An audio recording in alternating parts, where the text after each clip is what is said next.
Welcome back again, everybody. My name is John D. Healy. I do a podcast. It's called It's Good to Talk, and it sure is. I always have interesting guests. Today is no exception. You'll know me because I produced this book for my friend Stoney McGurn. It's his life story going back to 1941, all his life, work, career, travels, romance, everything up to a few years ago. He's still doing very well, actually.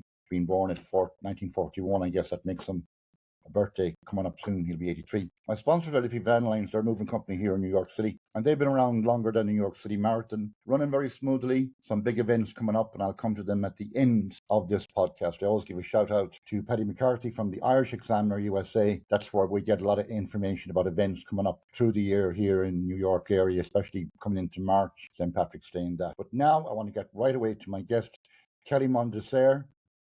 Good to have you here with me. Tell me about you, where we were born, and let you talk away. You're doing the talking. Thank you, John. Thank you for having me. My name is Dr. Kelley Mondesire. I was born in Fresh Meadows, Queens, New York. I was the youngest of 4 children. My father was Irish, my mother was Italian, and so I have Irish citizenship through my fraternal grandmother.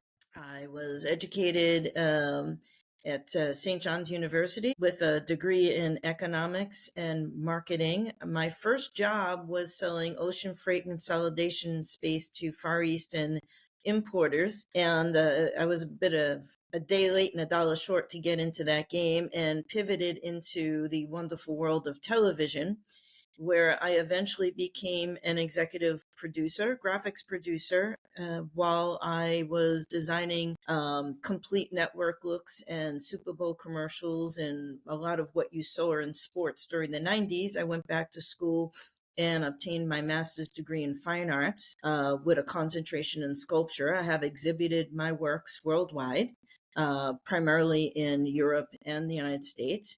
And I was in the television business for 22 years. I did just about everything you could do in the business, internationally awards given to me. And I decided to chuck it all and go back to medical school for 5 years, where I studied Eastern and Western medicine and graduated with a degree in traditional Chinese medicine. I'm a doctor of traditional Chinese medicine. I set up a very successful Wall Street practice for 20 years down here on Wall Street, servicing the who's who of sports, entertainment, politics, and finance, and pivoted into consulting. During the course of COVID, I joined the Irish Business Organization of New York, where I met you, and I am on the advisory committee for that organization. I've become an advisor to Enterprise Ireland for their companies that are in the life sciences and medical device spaces. And new to the game, I've just become a brand ambassador for a company called We Are Global Irish.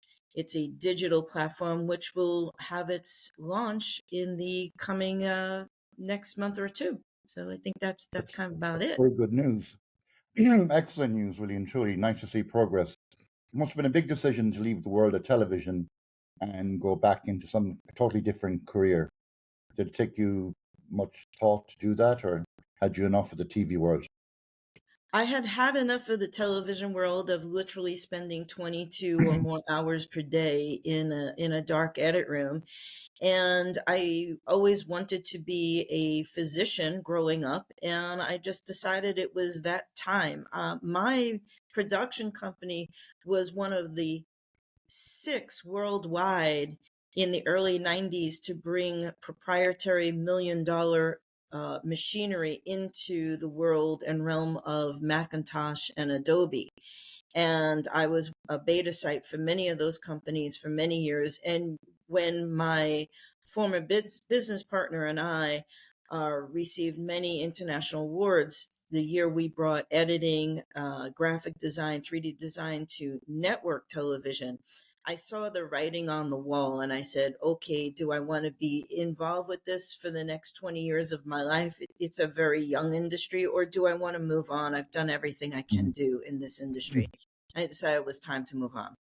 Well, correct indeed. I actually was in St. John's University, probably around the same time as yourself, but we won't compare dates. not right now, anyways.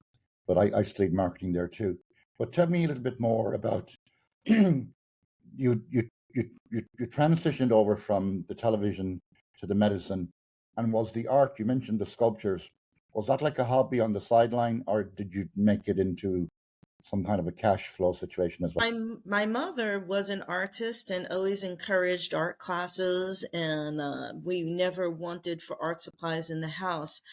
When I was in St. John's, I will be honest, I cut many of my marketing and accounting and economics classes to be in the sculpting studio, and every elective course I would take in the arts. My parents did not permit me to have a degree in art. They wanted me to major in business. So when I did enter the television business, I had already gone back on my own to night school to obtain an undergraduate degree in fine arts. However, I got involved, started working with the Today Show, just couldn't do it, and Mm. I'll never forget the year that I was designing the pregame show for CBS Sports for the Super Bowl. I really got sick and tired of people asking me, "Where did you go to art school?" Well, I went to many different art schools. I just didn't have a degree, and that's when I decided it was time to reorganize and shuffle my schedule and go back for a master's in fine arts. Excellent. I've organized a lot of art shows here in the Upper East Side before COVID and after COVID. And one of my dear friends who passed away, Nancy Purnell, she did both the art and the sculptures. And I remember looking at a beautiful sculpture she made one time, and I just asked her, like, how long did it take you to create this or make it? And she said it took her a number of months, okay? And the other aspect I find with artist friends of mine is they never seem to know how to put a value on the work they do, okay? And some artists can create something in 10 minutes or whatever, and other people take a day or a week. And so, from my marketing point of view, I said, well, why don't you calculate the price? If it took you a day, it's worth X. If it took you 7 days, it's worth 7 times X. And if it took you 7 months, it's worth a lot of money, because of your time and your material and your work. So, do you ever have that situation when you have to put a value on your own work? I've sold several pieces of my work. And I always said really made my money in art. It was just digital art, However, the art business is a little different. It's all about the how prolific is the artist, where they've exhibited, but also the social differences that they make vis-a-vis their art. What is the conversation around the art piece? Art is beauty is in the eyes of the Okay. beholder as well. Yes. A dot in the middle of a canvas says nothing to most people, but to some people it's worth a lot of money and it's in a museum. So I don't have a direct answer for that. When you work in stone, yes, it takes months to create a piece, sometimes longer than that. In different mediums such as painting, clay, plaster, the process, is a little bit faster. But, you know, how much, you know, how much is this carpet? Yeah. Let me see your camel's teeth, as Yeah, we that's say true. in different societies. Mm. You try to get as much as you can, but however, as the artist evolves and the work evolves in the art world, I think that's where it gets positioned monetarily. Yeah, a bit like Vincent van Gogh, I guess, worth more dead than living. And Exactly. a lot of those. And maybe the same goes for actors too, and other people that are creative indeed. So coming back to the medicine, then you said Chinese medicine. Do you mean acupuncture or other treatments? Yes, it's acupuncture, herbology, Chinese herbology. However, I always believed the right tool for the right job. And when I was in practice, many of my colleagues were very famous surgeons here in New York City. So as a result, I became a beta site for other different types of modalities, such as photobiomodulation, cold laser, infrared laser, tools that will get the patient to where they need to be. Yeah. Okay. Well, just a week ago, I had another doctor on. He specializes in the eyes.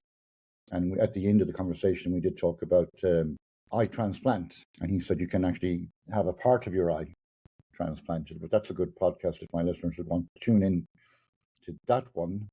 My podcast is Good to Talk. My guest today is Dr. Kelley Mondesire. Mondesire, that's right. I'm getting tough with some names here. But Dr. Brian was on as well about the eye, so check that out. I did have another scientist on from the Memorial Sloan Kettering, and that was to do with brain cancer.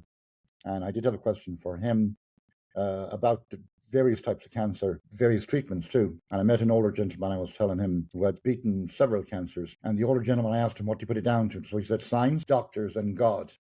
So my question was for the young scientist, like, where does God come into it? And basically he said, if someone has hope, they have a better chance. It's like for their immune system. So whatever God you believe in, keep believing. It will help you better beat the cancer. Absolutely. For many different reasons. We're talking about serotonin going to the brain. It's good for the immune system to have a positive attitude. And quite frankly, I was trained out of Sloan Kettering here in New York to treat cancer patients with integrative therapies. And I always found that the cancer patient who had a positive attitude and also had a great support team behind them, whether it was their friends or family or colleagues, they fared much better than patients who really didn't have a good attitude and didn't have a support behind them that they needed. As a matter of fact, Sergey and I, we agreed on that too, because we said if you throw in the towel, you're screwed, But if you do have the family support and friends and, the help of the Lord, I guess, or whoever you believe in, whatever your belief is, it does help a better chance of lasting longer and maybe a better quality towards the end, because we all die sometime, Yes, we all have to die someday. And, if you have faith and belief, it calms one down. And when they calm down, then the adrenals have to work less hard. And also the immune system doesn't take such a beating because stress is a killer in itself. I did another podcast over the Christmas actually dealing with that topic about death and dying and grief. And I would recommend that podcast to my listeners as well. It's not as morbid as it may sound, because a lot of tears are shed by the graveside, and that's difficulty people have and families have of saying things they should say when the person is alive.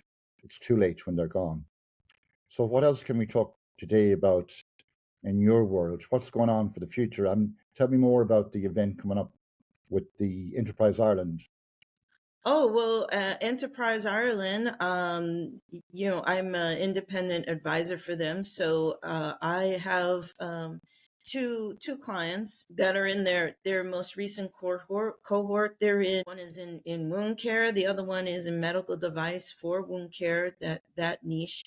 And what I do is I meet with these companies, the CEOs. I find out what their objectives are, where they want to penetrate the market here in the United States. And using my network of connections, I advise them and put them in touch with key decision makers and key players that can make their visions and dreams come true in terms of bringing their companies here and creating a good market share for themselves. Okay, do you know where in Ireland they're based? They could be based anywhere in Ireland. Right now, one company is based in Galway and the other one is in Dublin. Okay. And interestingly enough, the Irish are everywhere. I happened to be at a conference in Dana Point last April, and just gathering at the bar at 4:00, as you would at these conferences. I heard an Irish accent. I engaged in conversation. That person became a client of mine, and I was just successful in getting him into a study, getting his product into a study with one of the top podiatric surgeons here in the United States. So that really makes me feel, good.